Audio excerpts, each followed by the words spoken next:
Chapter 5.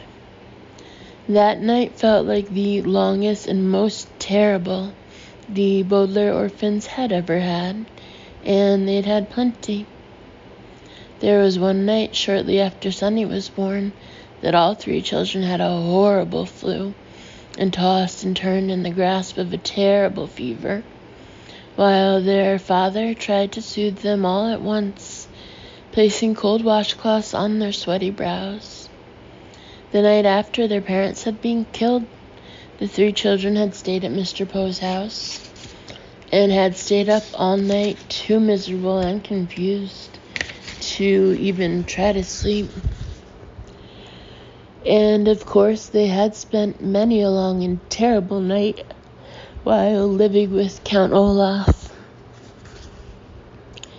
But this particular night seemed worse.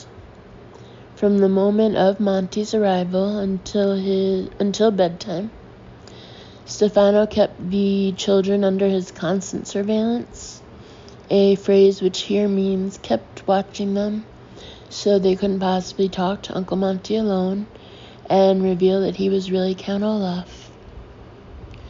And Uncle Monty was too preoccupied to think that anything unusual was going on. When they brought in the rest of Uncle Monty's purchases, Stefano carried bags with only one hand, keeping the other one in his coat pocket, where the long knife was hidden.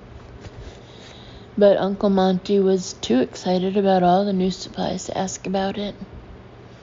When they went into the kitchen to prepare dinner, Stefano smiled menacingly at the children as he sliced mushrooms. But Uncle Monty was too busy making sure the stroganoff sauce didn't boil to even notice that Stefano was using his own threatening knife for the chopping.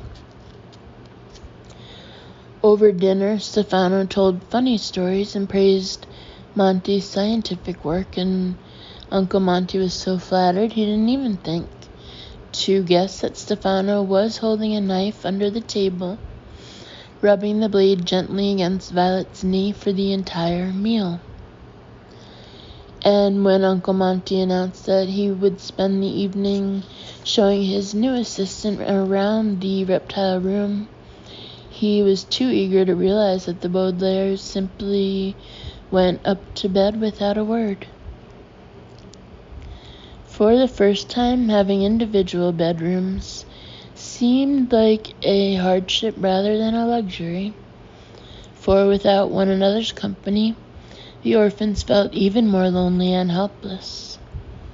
Violet stared at the paper tacked to her wall and tried to imagine what Stefano was planning. Klaus sat in his large cushioned chair and turned on his brass reading lamp, but was too worried to even open a book. Sunny stared at her hard objects, but didn't bite a single one of them. All three children thought of walking down the hall to Uncle Monty's room and waking him up to tell him what was wrong. But to get to his bedroom, they would have to walk past the room in which Stefano was staying, and all night long Stefano kept watch in a chair placed in front of his open door. When the orphans opened their doors to peer down the dark hallway, they saw Stefano's pale, shaved head, which seemed to be floating above his body in the darkness, and they could see his knife, which Stefano was moving slowly, like the pendulum of a grandfather clock.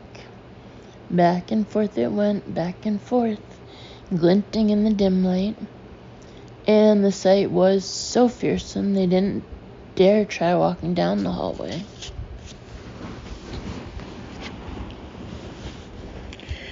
Finally, the light in the house turned the pale blue-gray of early dawn, and the Baudelaire children walked blearily down the stairs to breakfast, tired and achy from their sleepless night.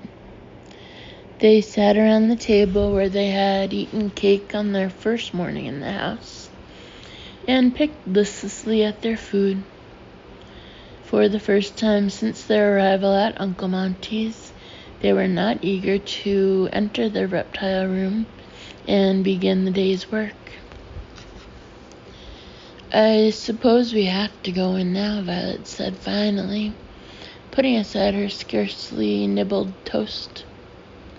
"I'm sure Uncle Monty has already started working and is expecting us." "And I'm sure that Stefano is there too," Klaus said, staring glumly into his cereal bowl. "We'll never get a chance to tell Uncle Monty what we know about him." "Inga," Sunny said sadly, dropping her untouched raw carrot to the floor. "If only Uncle Monty knew what we know," Violet said, "and Stefano knew that he knew what we know, but Uncle Monty doesn't know what we know, and Stefano knows that he doesn't know what we know." "I know," Klaus said. "I know you know," Violet said, "but what we don't know is what Count Stefano, is really up to. He's after our fortune, certainly, but how can he get it if we're under Uncle Monty's care?" "Maybe he's just going to wait until you're of age and then steal the fortune," Klaus said. 4 years is a long time to wait," Violet said. The 3 orphans were quiet as each remembered where they had been 4 years ago. Violet had been 10 and had worn her hair very short. She remembered that sometime around her 10th birthday, she had invented a new kind of pencil sharpener. Klaus had been about 8, and he remembered how interested he'd been in comets, reading all the astronomy books his parents had in their library. Sunny, of course, had not been born 4 years ago, and she sat and tried to remember what that was like. Very dark, she thought, with nothing to bite.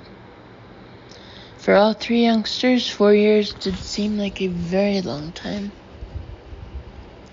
Come on, you are moving very slowly this morning," Uncle Monty said, bursting into the room.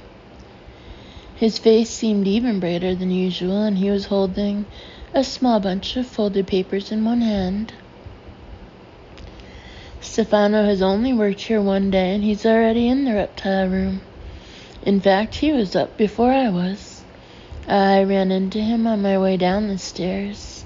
He's an eager beaver. But you 3, you're moving like the Hungarian sloth snake, whose top speed is half an inch per hour. We have lots to do today, and I'd like to catch the 6 o'clock showing of Zombies in the Snow tonight. So let's try to hurry. Violet looked at Uncle Monty and realized that this might be their only opportunity to talk to him alone, without Stefano around.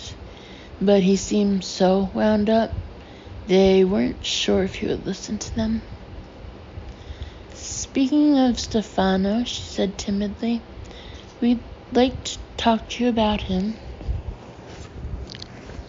Uncle Monty's eyes widened, and he looked around him as if there were spies in the room before leaning in to whisper to the children. "I'd like to talk to you too," he said. "I have my suspicions about Stefano, and I'd like to discuss them with you." The Baudelaire orphans looked at one another in relief. "You do?" Klaus said. "Of course," Uncle Monty said. "Last night I began to get very suspicious about this new assistant of mine. There's something a little spooky about him, and Uncle Monty looked around again and began speaking even softer, so the children had to hold their breaths to hear him. "And I think we should discuss it outside, shall we?" The children nodded in agreement and rose from the table. leaving their dirty breakfast dishes behind, which is not a good thing to do in general, but perfectly acceptable in the face of an emergency. They walked with Uncle Monty to the front entryway, past the painting of two snakes entwined together,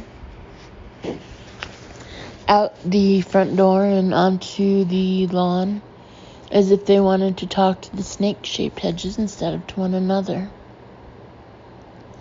I don't mean to be vainglorious, Uncle Monty began, using a word which here means bragging, but I really am one of the most widely respected herpetologists in the world.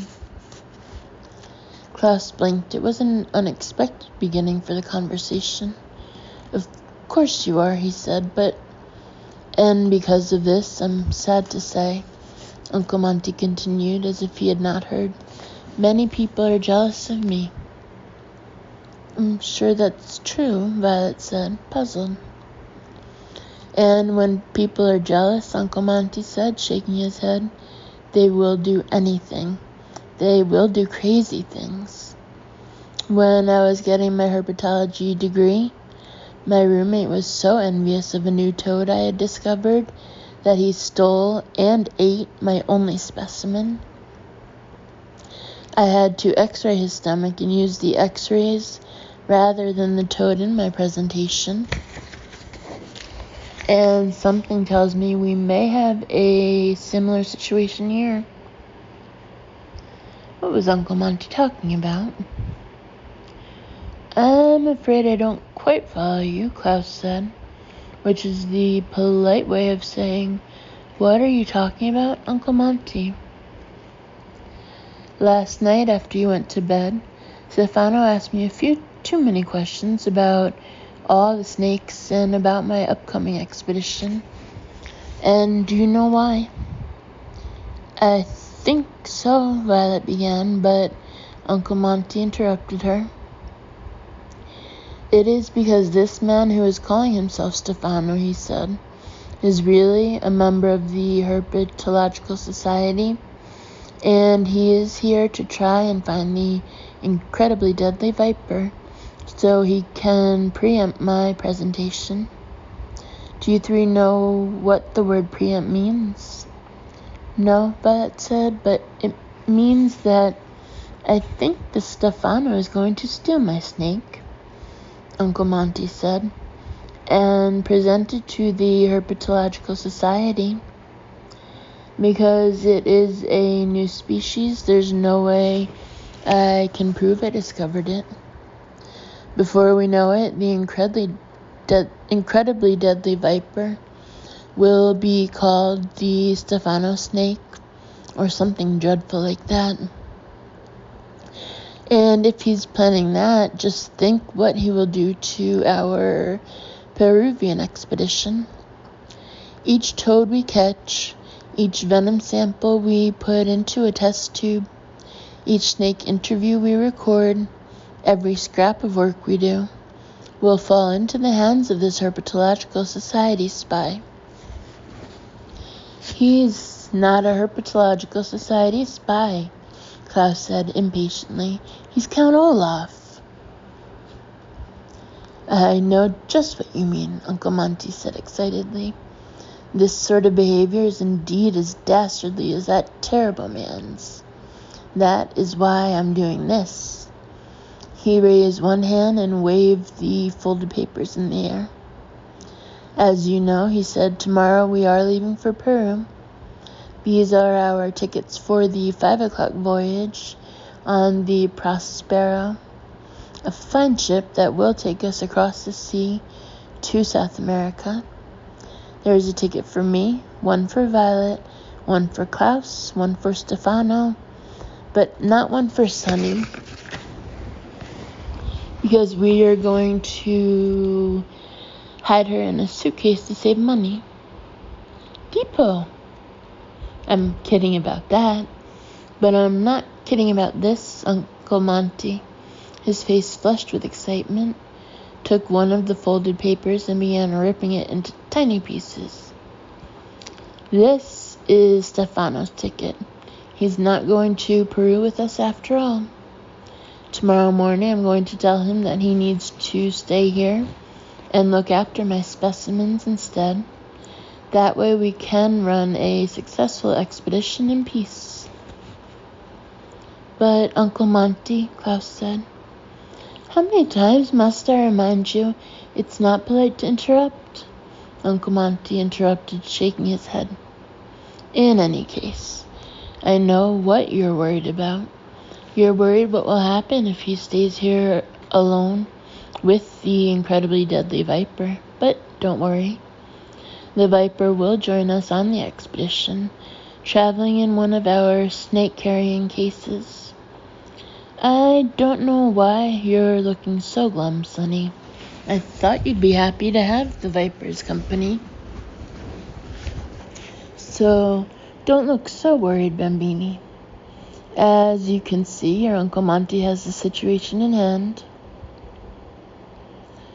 When somebody is a little bit wrong, say, when a waiter puts non-fat milk in your espresso macchiato instead of low-fat milk, it is often quite easy to explain to them how and why they are wrong.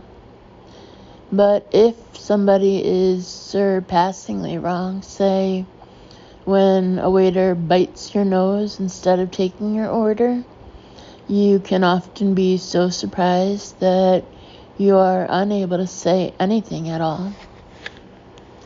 Paralyzed by how wrong the waiter is, your mouth would hang slightly open and your eyes would blink over and over, but you would be unable to say a word. This is what the Baudelaire children did.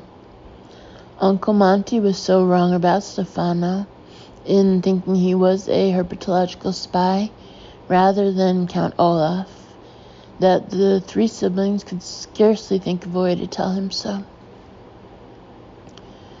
Come now, my dears, Uncle Monty said. We've wasted enough of the morning on talk. We have to... Ow! He interrupted himself with a cry of surprise and pain and fell to the ground. Uncle Monty, Klaus cried. The Baudelaire children saw that a large, shiny object was on top of him, and realized a moment later what the object was. It was the heavy brass reading lamp, the one standing next to the large cushioned chair in Klaus's room. Ow! Uncle Monty said again, pulling the lamp off him. That really hurts. My shoulder may be sprained. It's a good thing it didn't land on my head, or it really could have done some damage. But where did it come from? Violet asked. It must have fallen from the window, Uncle Monty said, pointing up to where Klaus's room was. Whose room is that? Klaus, I believe it is yours. You must be more careful. You can't dangle heavy objects out the window like that. Look what almost happened. But that lamp wasn't anywhere near my window, Klaus said. I keep it in the alcove so I can read in that large chair. Really, Klaus, Uncle Monty said, standing up and handing him the lamp. Do you honestly expect me to believe that the lamp danced over to the window and leaped onto my shoulder? Please put this back in your room in a safe place and we'll say no more about it. But, Klaus said, but his older sister interrupted him. I'll help you, Klaus, Violet said. We'll find a place for it where it's safe. Well, don't be long, Uncle Monty said, rubbing his shoulder. We'll see you in the reptile room. Come, Sonny.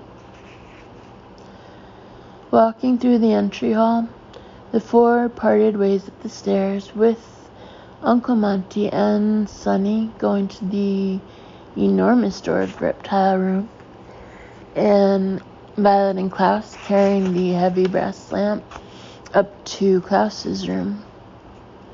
You know very well, Klaus hissed to his sister, that I was not careless with this lamp. Of course I know that, Violet whispered, but there's no use trying to explain that to Uncle Monty. He thinks Stefano is a herpetological spy. You know as well as I do that Stefano was responsible for this. How clever of you to figure that out, said a voice at the top of the stairs. And Violet and Klaus were so surprised they almost dropped the lamp. It was Stefano, or if you prefer, it was Count Olaf. It was the bad guy. But then you've always been clever children, he continued. A little too clever for my taste, but you won't be around for long, so I'm not troubled by it. You're not very clever yourself, Klaus said fiercely. This heavy brass lamp almost hit us, but if anything happens to my sisters or me, you'll never get your hands on the Baudelaire fortune. Dear me, Stefano said, his grimy teeth showing as he smiled. If I wanted to harm you, orphan, your blood would already be pouring down these stairs like a waterfall. No, I'm not going to harm a hair on any Baudelaire head. Not here in this house.